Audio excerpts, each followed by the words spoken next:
Okay, I'm going to introduce to you our presenter today. So I already said to you, I'm Almie Castleman. I'm the Regional Director for Golden Key International Honor Society. It's great to have you all online. It's great to have representation from across the world. It's really heartwarming to see that Golden Key members keep on participating wherever they are and from where they are. And it's my honor to introduce to you Dr. Gustaaf Wolvaardt to host this webinar for us today. I am going to introduce him as if he's a stranger to me, but he is no stranger to me. It doesn't look like it. I know I look much younger, but we're the same age. We almost grew up together. So Dr. Wolvaardt is an internal medicine specialist with a postgraduate qualification in both higher education and management. And after he left academia, he served as the first South African health attaché in Geneva, tasked with normalizing South Africa's international health relations.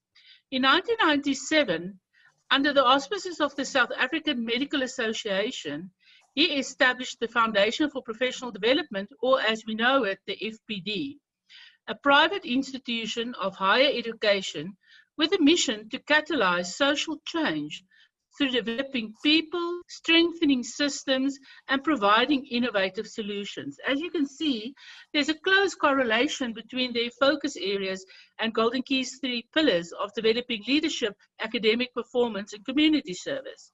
So it's a nice fit between the two organizations. FPD's academic programs focus on management and professional development across Africa and has reached around 480,000 participants to date. FPD has also organized 70 national and international conferences attended by more than 200,000 participants.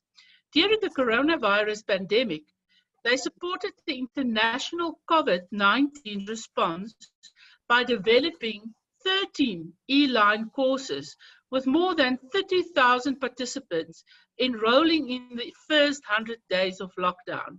So it's a very agile organization, lots of experience, but also agile.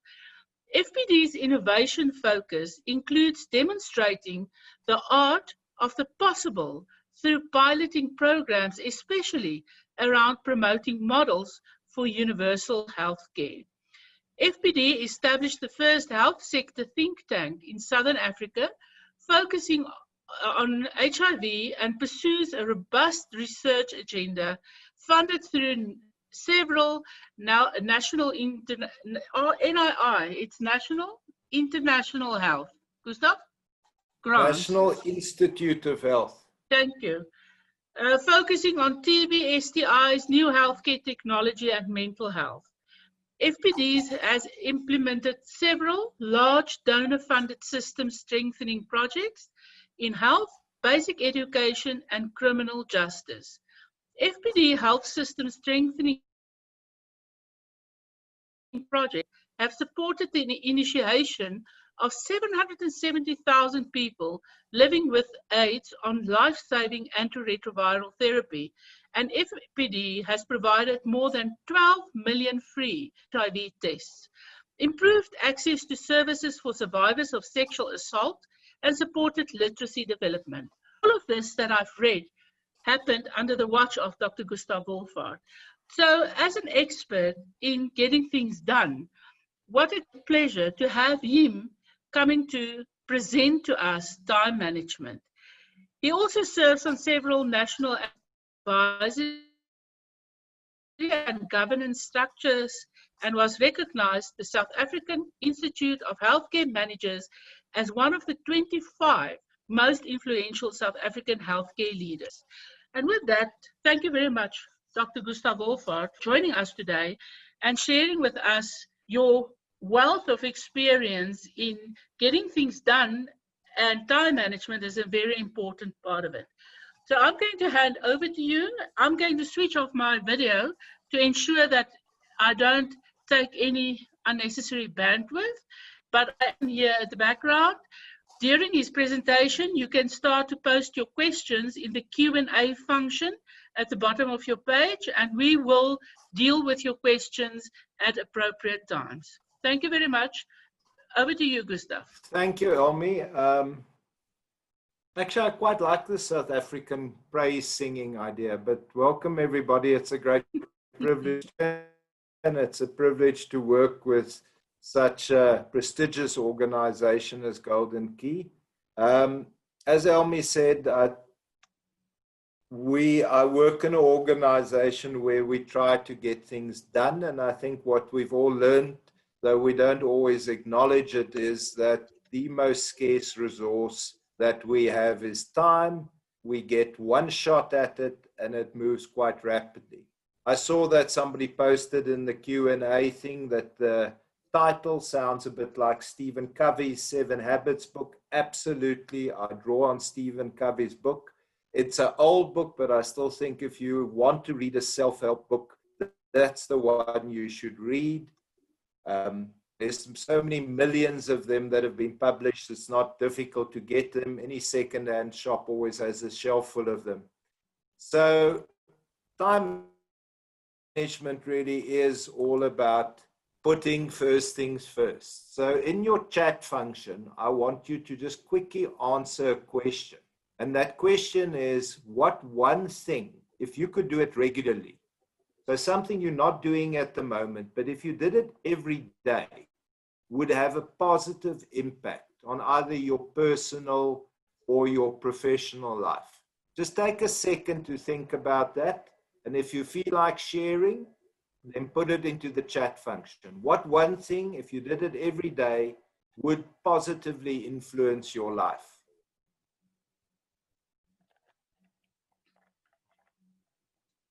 Right, so they're popping up here. Read more books, exercise. Somebody said spend less time on social media. Exercise comes up a lot. Writing every day, meditation, I like that one. Never been able to do it, I must be honest with you. So in essence, we all have a list like that. We know there's things that we should be doing, and if it's things like meditation or reading, it's great for our mental health and for mental health resilience, which is key, especially while we're in the middle of a pandemic. If it's exercise, it's good for your health in general. So these are normally not trivial issues. We all have a list of stuff that we said we would do it, so we know we should be doing it, but the question is always, why don't we get around to it? And the problem is, quite frankly, is we're too busy. We just don't have the time. So typically, these activities are linked to a statement that would say, if I had the time, I would be reading more. If I had the time, I would be exercising more. And part and parcel of why we don't have time is that it's something called urgency addiction. Now, you don't have to do it now, but I would really recommend that anybody who tuned in for this session today actually go and do this urgency addiction assessment. Here is a link where you can get it, but even if you just go Google urgency addiction, you're going to get a questionnaire, and it's going to look something like this. So they've got questions in it that says, I seem to do my best work when I'm under pressure, and you've got to rate that from 1 to 4. I feel guilty when I take time off work, and you go through this exercise. When you get to the end of it, it gives you a score, right? So if you've got a low score, they say you're a low urgency mindset. So urgency doesn't control your life. When you get into that mid-range, you start getting a strong urgency mindset. So there's a good chance that urgency is fundamental to your operating paradigm. And there they are starting to address what this problem is. And if you get the high score, you actually have a problem. You are addicted to urgency. And the problem is that when we're working under pressure, we generate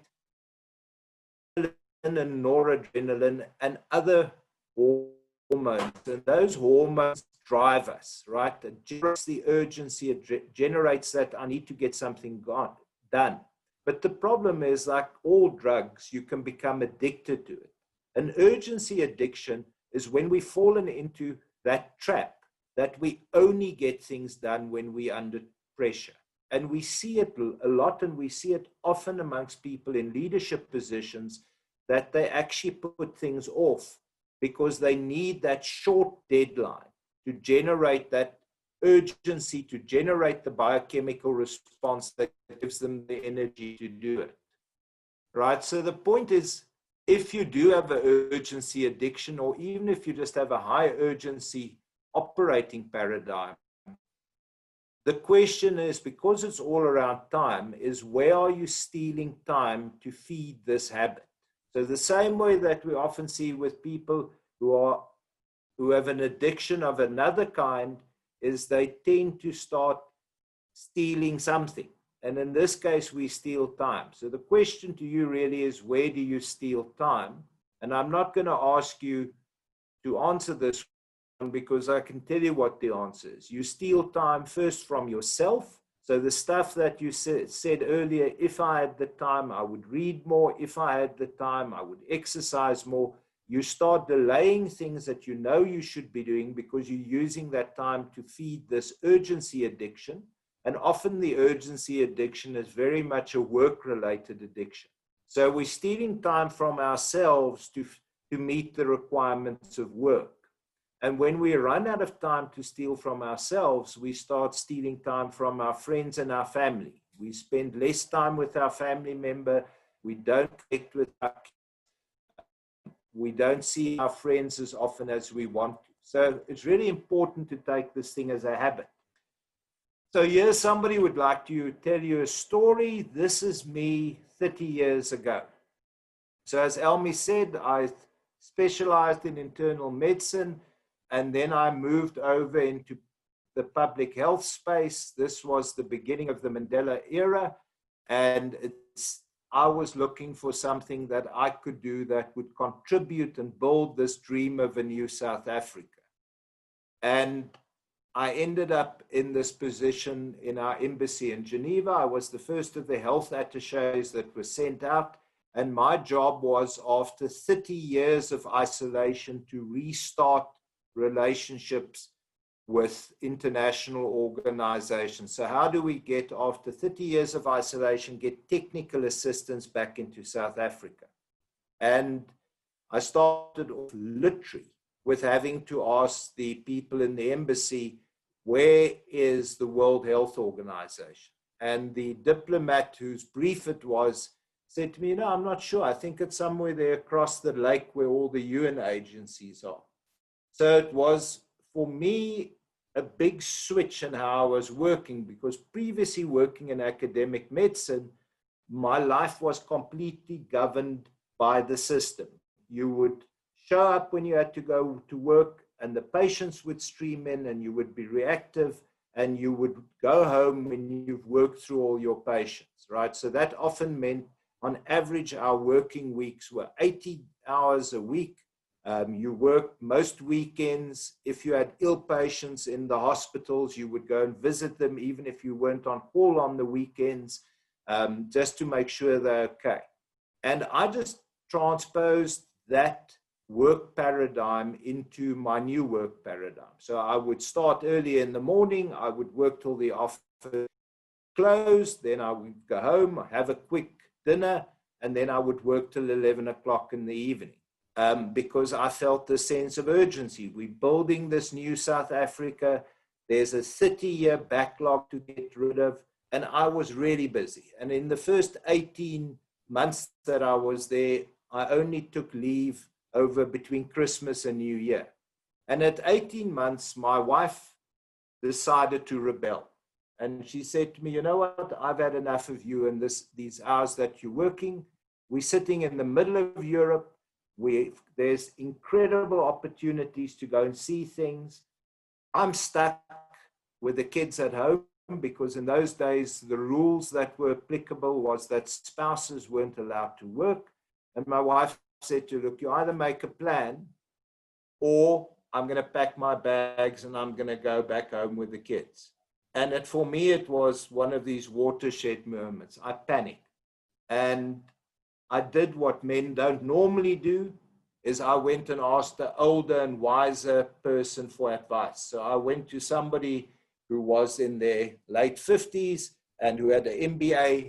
And I said to him, I've got this big problem. There's all this work and I'm not getting through it. And I'm working all these long hours, but I also don't want my wife to go home to South Africa. And he said, the solutions are simple. Here's a little booklet, read it. And it was the first time I got exposed to time management. And I took it seriously and I applied it rigorously for 3 weeks. And the weirdest thing happened. All the work that took me up to 10, 11 o'clock at night suddenly was done by 2, 3 o'clock in the afternoon. And for me, that made me a lifelong addict to time management. So time management is a solution not only to use your time more efficiently, but quite frankly, it's also a solution to improve your relationships. And the reason why I suddenly, once I applied time management principles, could get through what was previously 12 hours work in 7 hours was based on something called the Pareto principle. So this is something you've probably come across. Its origins are in the time from sort of in the industrial age when they started automating and having factories.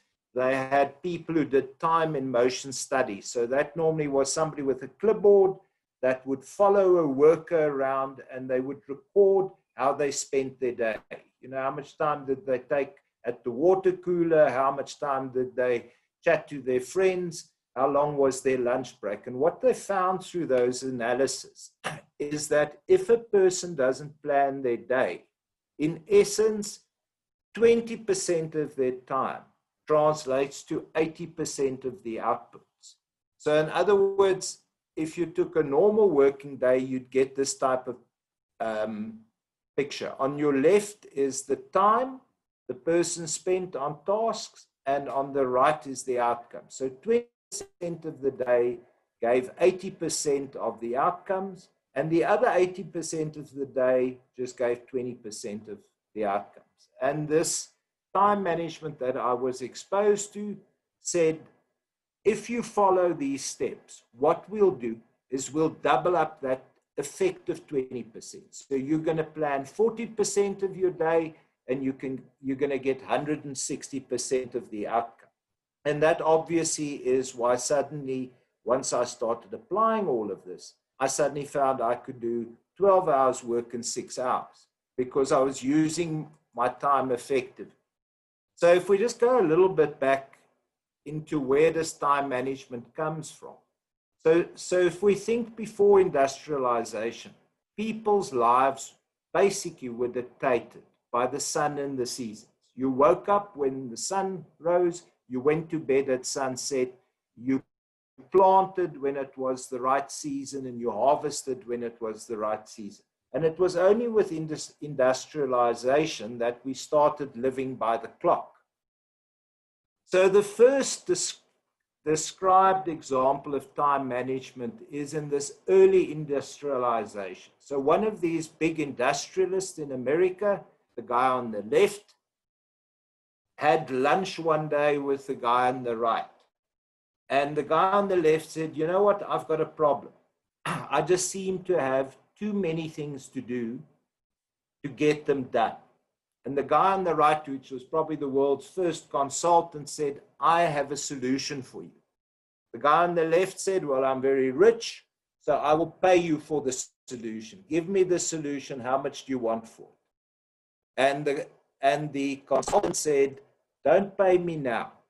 Just use my solution. And in a year from now, if you found it beneficial, then you can pay me what you think my advice was worth. And what he introduced them to was first generation time management, which was in essence just have a book in your pocket and keep a list of things that you have to do so you don't forget about it. A year later, the two met up again and according to stories, the industrialist paid this guy the equivalent of $1 million because he'd found it such a valuable solution, right? So that's the origins of time management, and that is first generation time management, is you really just keep a list. The second generation time management evolved to saying it's not good enough to just have a list. I must prioritize my list. So I do the important things first, and I move the less important things lower down the scale.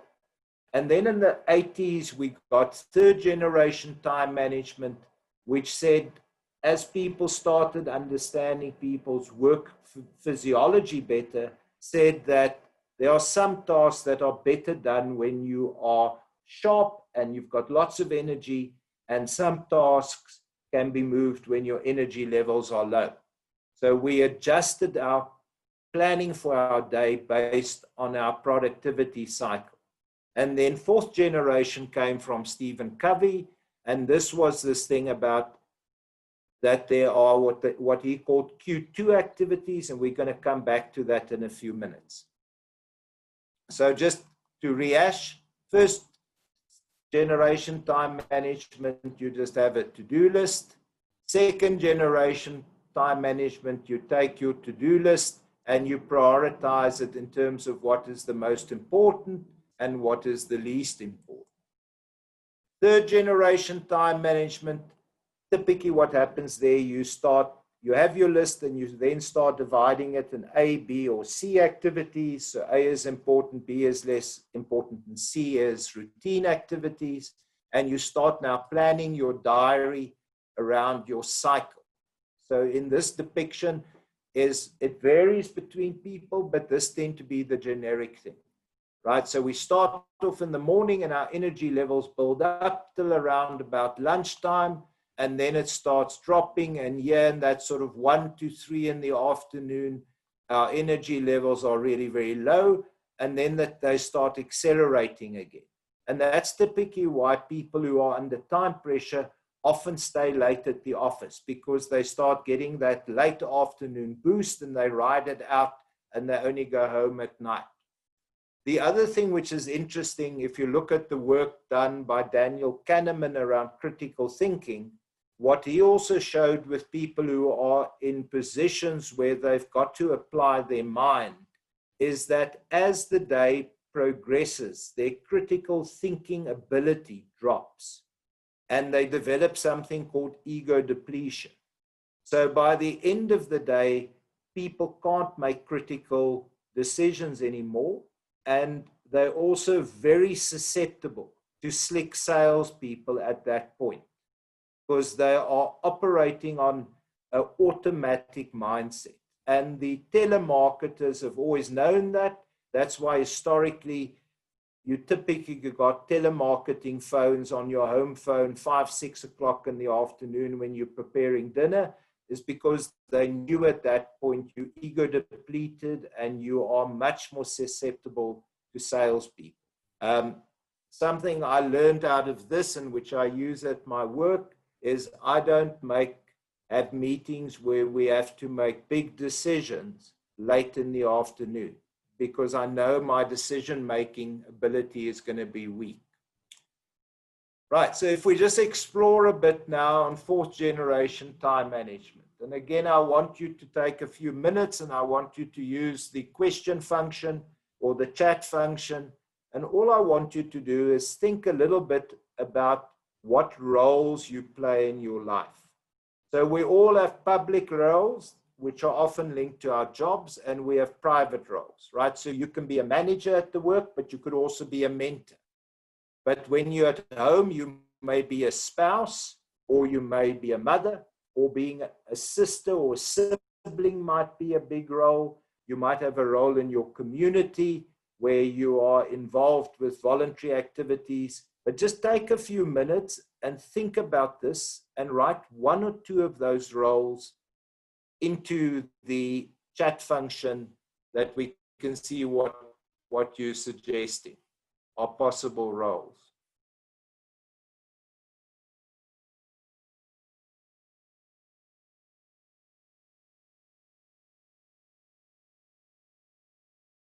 Elmi, I literally now can't find the chat function. I can now find the question and answers, but not the chat.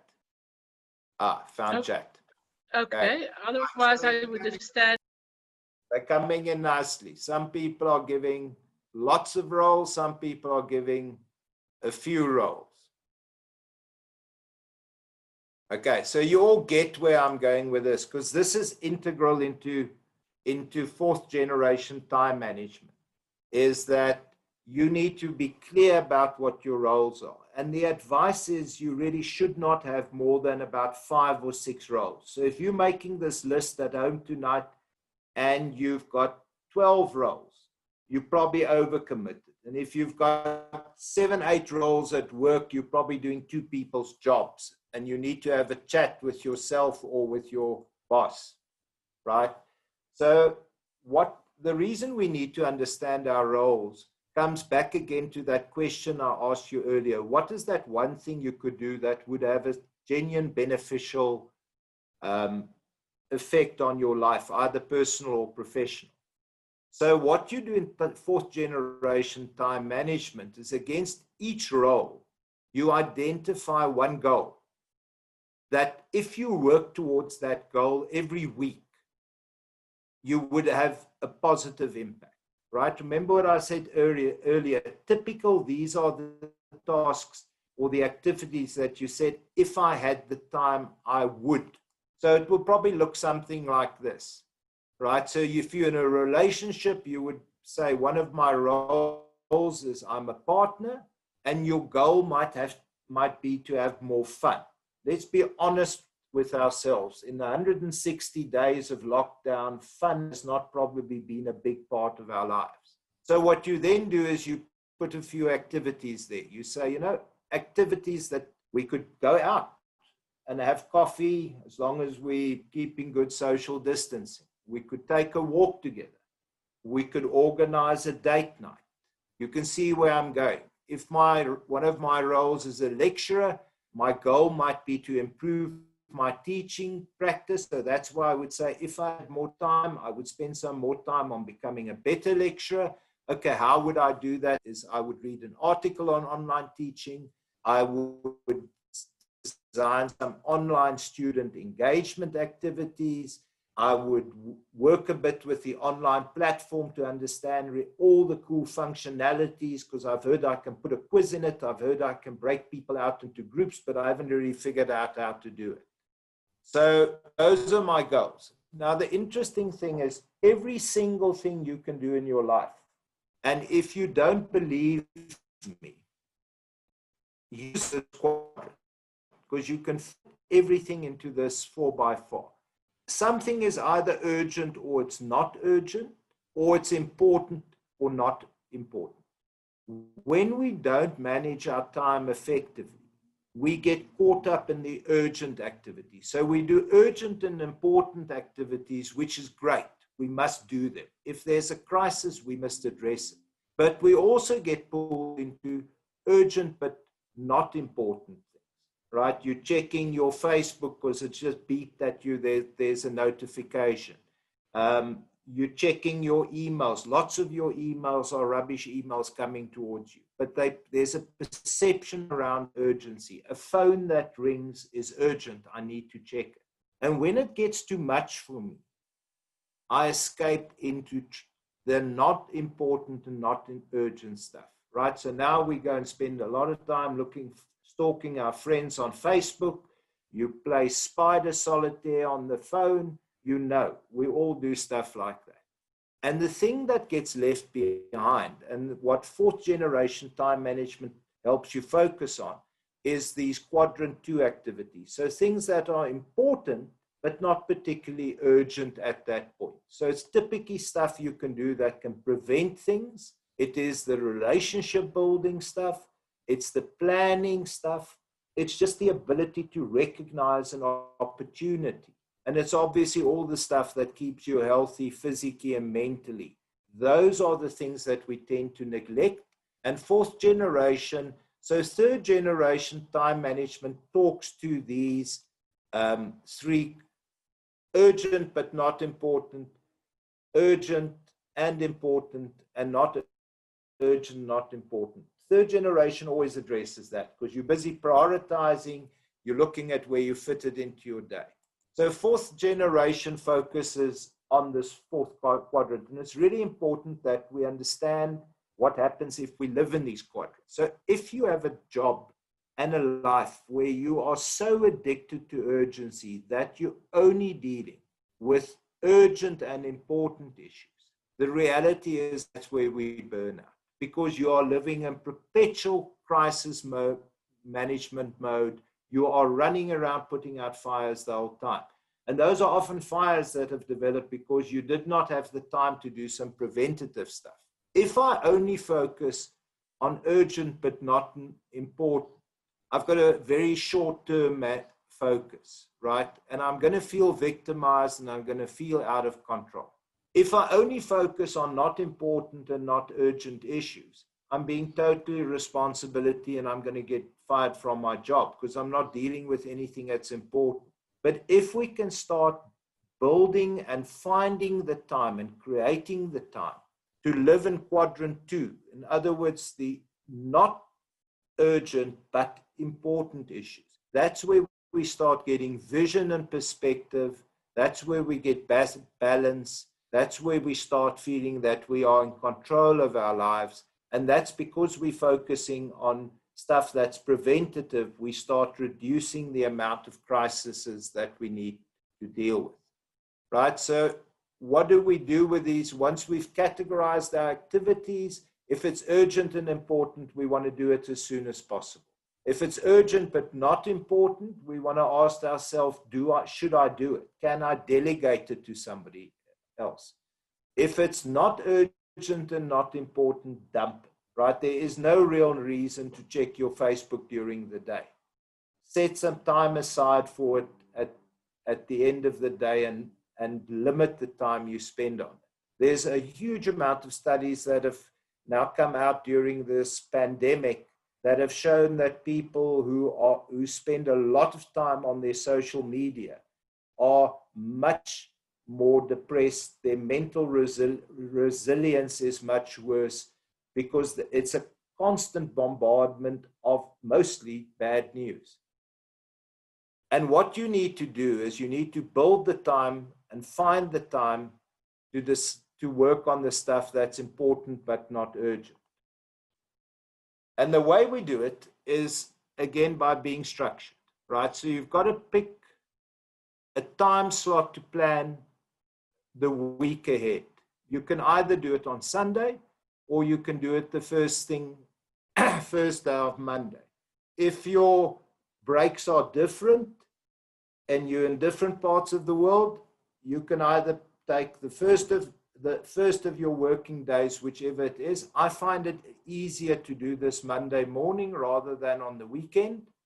And what you then do is use that little list of your roles and those goals linked to those roles and the possible activities. And then you schedule one activity for every day you schedule one activity for every goal once a week, which means you start looking at your week on a larger time frame. You start looking from early in the morning to late in the afternoon, and you also start planning into your weekends, right? Typically, third generation time management was really just focused on your working day. But it's also, once you're playing, you're allowed to have a break during the day. So having coffee with your partner, you can schedule it for lunchtime during a working day.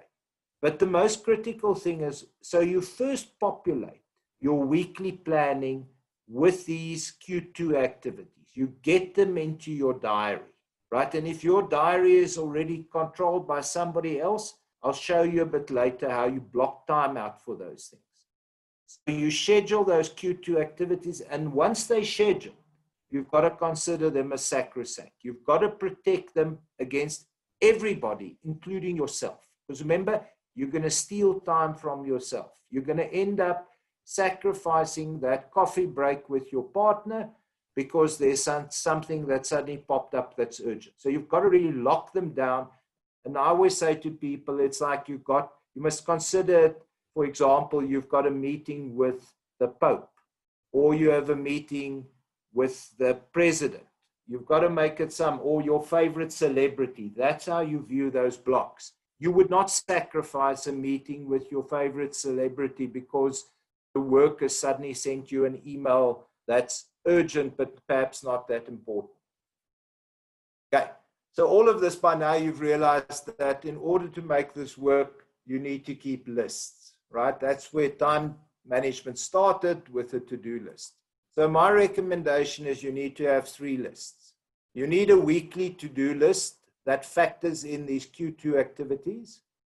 You need to translate that weekly list into a daily to-do list, right? So you've got to plan the day. Once you've got the list that says, this is what I'm going to do this week, you've got to convert it into a list that says what I'm going to do this day, and you've then got to put it into your diary. The advice is don't plan every minute of your working day. Because if you plan every minute of the working day, there are going to be urgent and important things that you're not going to get to. And then something that's as important, and very few people do it, is you need to keep a list of things you should not be doing, right? Because, and I only started doing this about a year or 2 ago, but it was fascinating to realize how effective some of my colleagues are able to shift their responsibilities to me. So I've started keeping a list and said, these are things I'm not going to do. And when something comes in that falls in that category, I just say, no, thank you. I'm not going to do it. So those are your 3 lists. How you organize it, this can be one way of doing it. This is the tool I use to do the weekly planning. So I write down my goals, my roles, I write down the goals, and then I pick activities that I'm going to fit into the week, right? You obviously can use digital tracking tools. This is, for example, something called Brightpod, but you can see again, it's kept on a digital thing. You can export this into your Outlook calendar, or whatever calendar you're using. I don't do it. I found personally for my own time management, switching back to keeping paper-based lists is a lot better. And I think it has to do with the fact that when you write something down, you are more cognitively aware of it compared to if you're just pulling it across from one electronic list to the other. So I know there's a huge amount of apps out there designed to do this, but I still recommend to people, write it down. There's also something really satisfying at the end of the day or at the end of the week to tick things off that you've been done. It gives you a sense of purpose and a sense of movement. So this is I've done my weekly plan. I have this activity list that that I transfer things to, and I also keep this list with me so that as new tasks come in, I put them on the list, and then I plan with them again.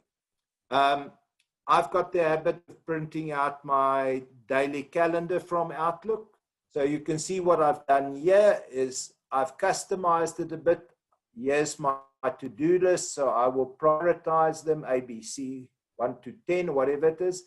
A colleague of mine introduced me to this. So I've only been doing this now since lockdown, but she calls it 10-minute tasks. What she found a lot with all this Zoom meetings that we are doing, sometimes they finish 10 minutes earlier, and it's not enough time to really tackle something big, but it is enough time to get rid of something small. So she writes down 10-minute tasks. I've started doing the same thing, and it's surprising how well it works. The other thing which I do, because I've got a PA that's got access to my diary, I block out time. So I block out at the beginning of the year, I block from 8 to 10 in the morning for these important but not urgent activities, right? So it also means I'm not checking my emails first thing in the morning. I check my emails towards the end of that block, right? And then I've got another block that I block in the afternoon. It's a block that's always open, and any of our staff members, we've got about 1,000 people working at FPD. they can schedule a 15-minute Teams meeting with me just by contacting my secretary, and it's part of our corporate culture. So I block those things, because the one thing I've learned is if you don't take control of your time, other people will take control of it. And then I use this little notes field to make notes that I transfer to the list as new tasks pop up during the day. So if you look at how the day would look like, before I start working, there's a review of the to-do list so that I can be clear for myself what I need to achieve during the day. Then there's time for the Q2 activities, then typically the Q1 activities. Then there's a block where you can do email. You've got a block for the more routine activities. And then you've got some meetings, and then check your emails again later in the day. Most importantly, at the end of the day, I really can't stress how important that is. Tick off that list that you can see what did you achieve, what has been completed. It gives you a feeling of control, but it also allows you to see what did you have on the list that didn't get done. Because something that might not be urgent today, the fact that you couldn't do it today might make it a more urgent activity for the next day. Right, so the tips a bit, how do we find time is important but not urgent activities? You find it in predominantly in the urgent, not important time slots.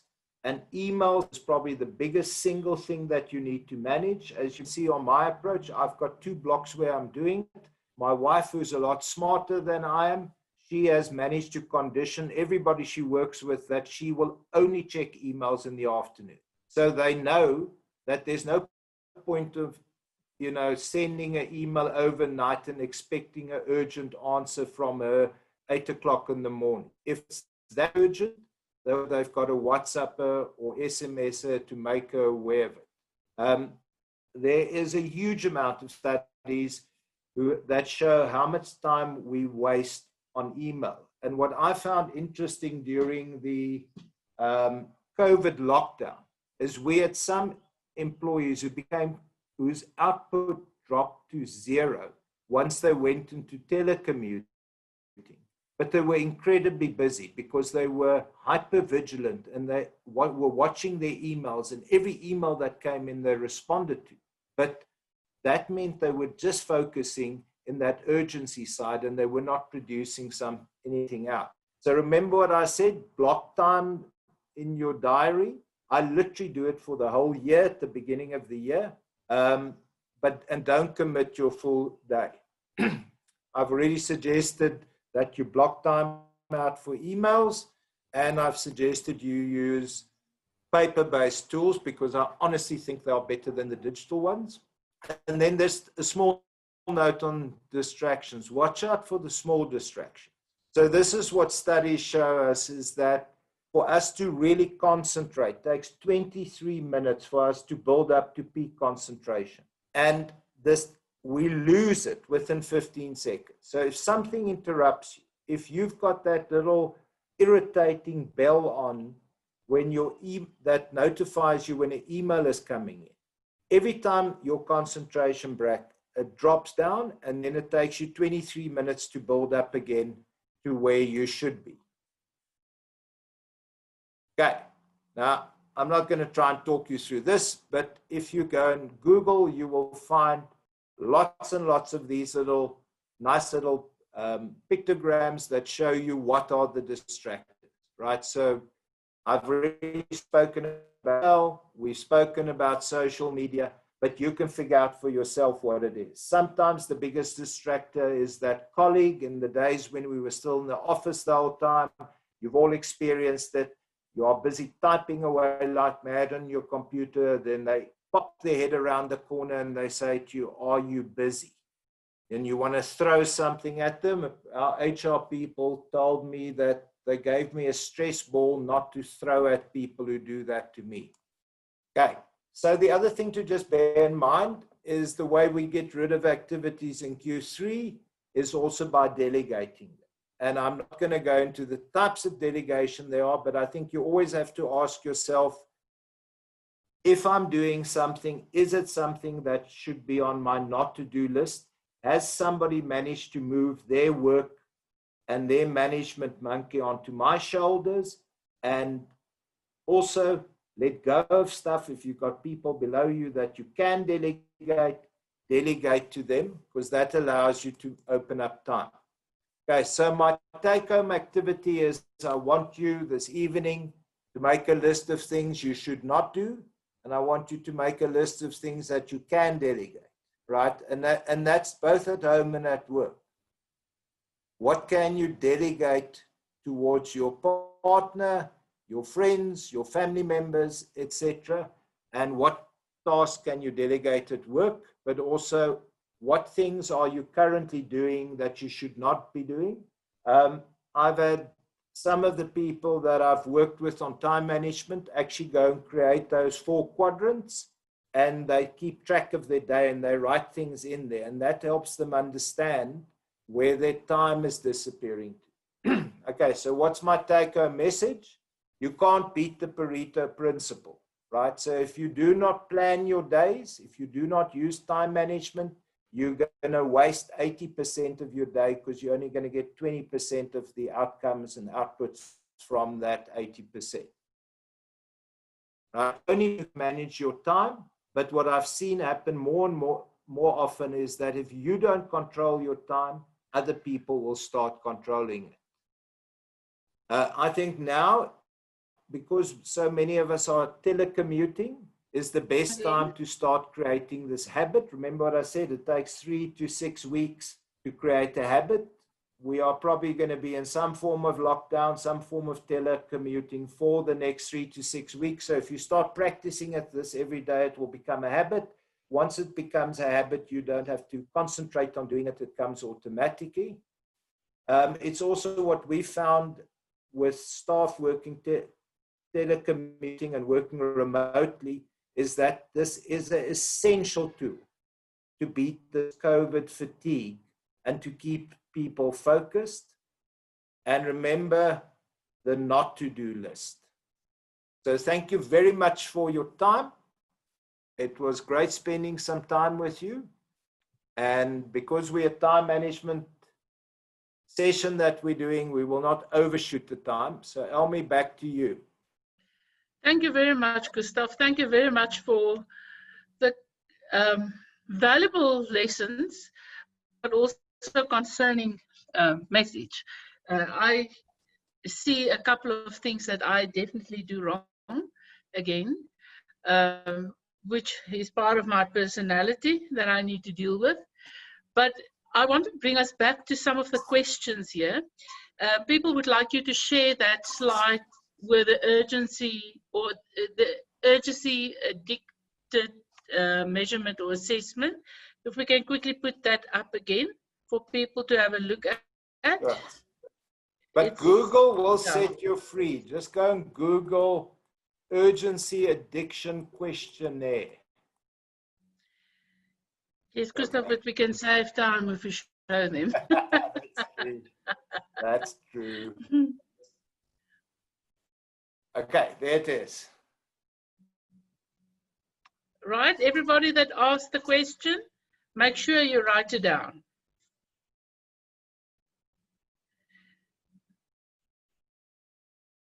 Okay, and then I think most of the others you have dealt with. I just quickly want to check, there was maybe one, the tracking app. I'm sure they talk about the urgency one, or is there another one? A tracking app. No, have you mentioned anything? No, I don't know about the tracking app. I mean, there are to-do list apps and productivity apps and things out there. Again, just go and search. There's lots of them out there, but I would still recommend try and use a paper-based system. I see there's a question, somebody asks, how do you determine your personal productivity cycle? And the answer to that is you have to determine it yourself. So you've got to ask, we know that early birds and night owls have got completely different brain physiology, right? So early birds are people who wake up 6 o'clock in the morning and they're productive the moment they wake up. So they're going to have a different productivity cycle.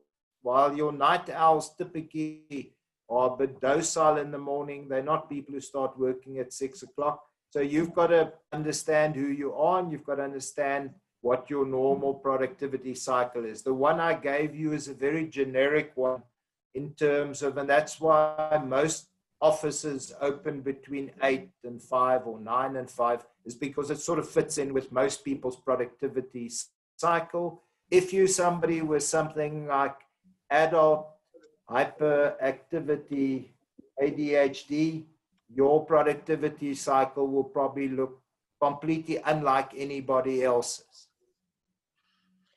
True. So I would like to remind people that we recorded this session and that you can go and search for it on YouTube, Golden Key Southern Africa, and you will be able to find it. We will also send the link to the people who participated and joined the webinar so that you can go and re-look and re-watch the webinar. And I also want to remind you that Golden Key and FPD has a partnership where we offer joint courses. And the first one that we've launched is the management course, consisting of 4 short courses. And we're actually offering that for free. So please make sure that you do go onto our website, go and look at it. And as we go on, we are also going to launch more courses on 3 levels. Some will be fully paid, some will be highly discounted, and some will be for free for Golden Key members. We also include FPD in our Golden Key Academy that was launched yesterday. So please make sure that you do register on the Golden Key Academy. I'm sure you all got the mail, and make sure that you know which courses will be advertised when, and this webinar will also be published on that specific platform.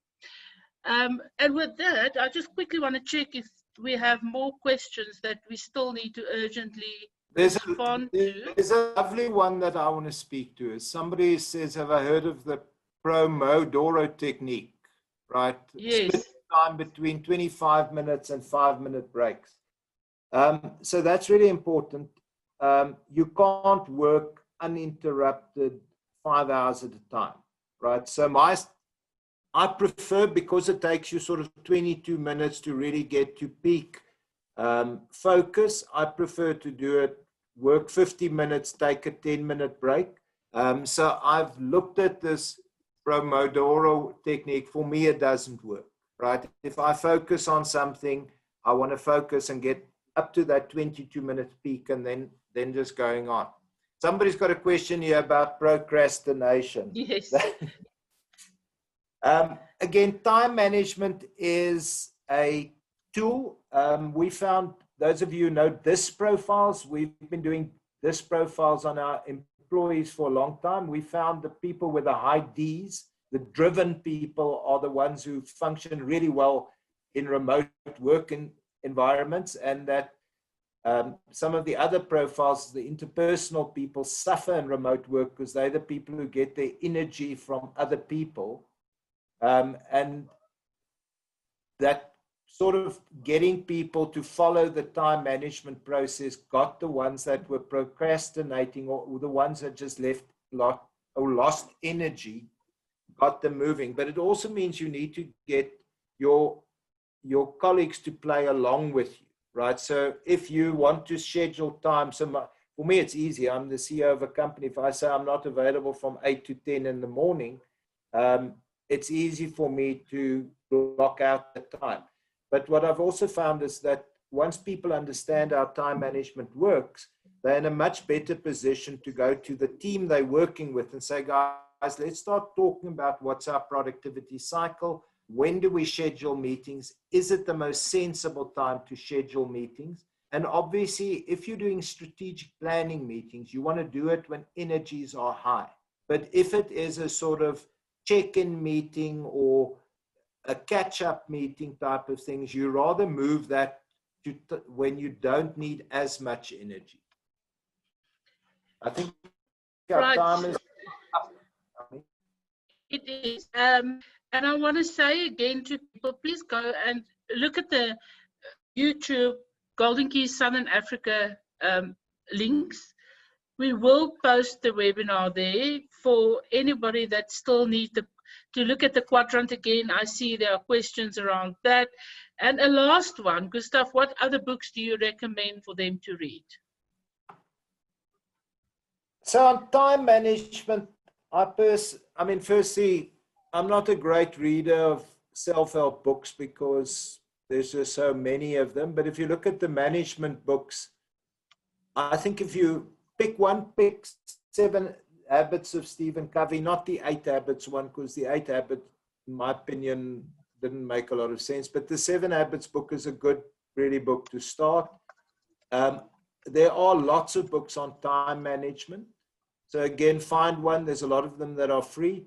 If I had to recommend another book, there's a lovely book that's come from Yale University called Authentic Happiness. That was one of the books that also, before I read the book, if you'd asked me, am I happy? I would have said, yeah, I'm content. Once I read that book, I realized I'm genuinely happy because we've been bombarded by the media that we've got a completely distorted idea of what actually is happiness. If you want to think deep thoughts a bit, and Stephen Covey also talks about this book in his first habit. But if you're somebody whose buttons easily get pushed, go and read Viktor Frankl's Man's Search for Meaning. It's difficult to read because it's about how a person found meaning and survived Auschwitz during the Second World War when the genocide against the Jews were taking place. He was one of the people in the concentration camp, but that was a book that changed my life. So those are my books that I would recommend. If you've got a question, send me an email. My email is, I'll quickly flick to that. I will answer you. It might take a day or so because there's a scheduled time for when I answer emails. But if you've got a question, you are more than free.